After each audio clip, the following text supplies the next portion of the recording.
Assalamualaikum warahmatullahi wabarakatuh. Selamat pagi saudara. Di pagi yang indah ini saya ingin menyampaikan sebuah kisah yang juga sangat indah.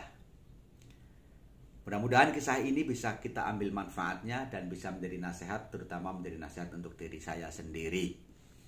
Saudara, Alkisah, jutaan orang lolos melewati jembatan Shiratal Mustaqim, walaupun juga jutaan orang gagal karena terjerumus ke dalam neraka. Dia tidak bisa melewati jembatan Shiratal Mustaqim yang dianalogikan setajam silet dan lebih tajam bahkan dari silet. Lalu kecilnya seperti rambut dibelah 7. Saudara, jutaan orang itu kemudian lolos dan salah satunya adalah orang yang bernama Nusron. Nah, ketika jutaan orang masuk ke dalam surga, Nusron malah berhenti di depan pintu surga. Dia bingung, terbelalak dia melihat indahnya surga itu. Lantas dia duduk. Dia seperti tidak percaya. Dia termenung dan bergumam pada diri sendiri. Pantaskah aku masuk surga? Amalan apa yang bisa mengantarkan aku ke sini? Kemudian malaikat Ridwan yang tahu ada seorang hamba duduk di depan pintu surga menghampiri dan bertanya, "Wahai Tuan, kenapa engkau duduk di situ? Ayo silahkan masuk." "Oh, engkau malaikat Ridwan?" "Betul, Tuan." "Malaikat Ridwan, engkau punya akses kepada Allah. Tolong tanyakan, kenapa saya bisa ke sini? Kenapa saya bisa masuk ke surga yang begitu indah?" "Baik, Tuan, saya akan segera tanya kepada Allah." Saudara, secepat kilat malaikat Ridwan pergi dan secepat kilat pula malaikat Ridwan kembali lalu menyampaikan informasi dari Allah itu kepada Tuan Nusron. "Wahai Tuan Nusron, engkau masuk surga karena Allah kasihan kepadamu. Ini karena rahmat dari Allah." Mendengar jawaban itu, Nusron masih ngeyel. "Karena kasihan Allah." Wah, jangan begitu dong, jangan begitu. "Apakah tidak karena amal ibadahku? Aku di dunia tidak pernah lepas sholat, aku di dunia juga haji setahun sekali, melakukan umroh bahkan berkali-kali, sedekah sering aku lakukan, anak yatim aku pelihara, dan kebajikan pun aku lakukan. Kok aku masuk surga karena kasihan dari Allah?" Saudara, untung yang ditanya malaikat Ridwan. Bagaimana kalau yang ada di situ adalah malaikat Malik? Pasti sudah dipukulin itu Tuan Nusron.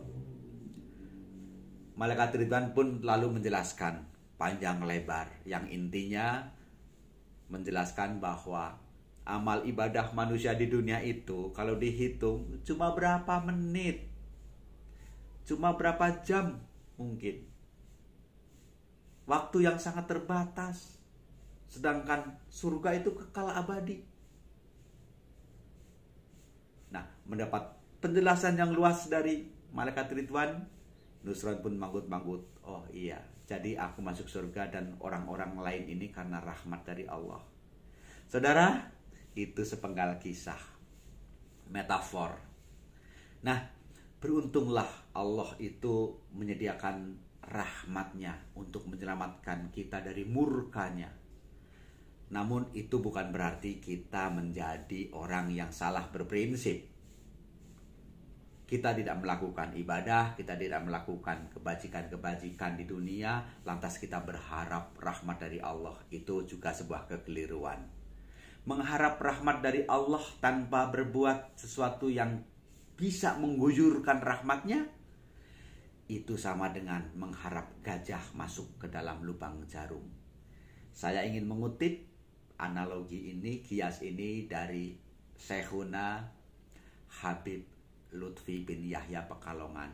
Menurut Habib Lutfi, jika Anda jomblo, tidak menikah-nikah, kemudian Anda berdoa dan minta doa agar Anda sakinah mawadah warohmah, maka harapan itu adalah sebuah khayalan. Sebab sakinah mawadah warohmah, kata Habib Lutfi, itu muncul jika Anda menikah. Sama dengan rahmat Allah muncul jika kita berbuat kebaikan, jika kita melaksanakan kewajiban. Saudara, saya ingin tutup cerita ini dengan mengutip salah satu ayat Al-Quran yang berbunyi, A'udzubillahi minasyaitonirrajim, Inna rahmatallahi qaribum minal muhsinin. Sesungguhnya rahmat Allah itu dekat dengan orang-orang yang berbuat kebajikan. Terima kasih, mudah-mudahan bermanfaat. Mari kita awali pagi ini dengan minum kopi.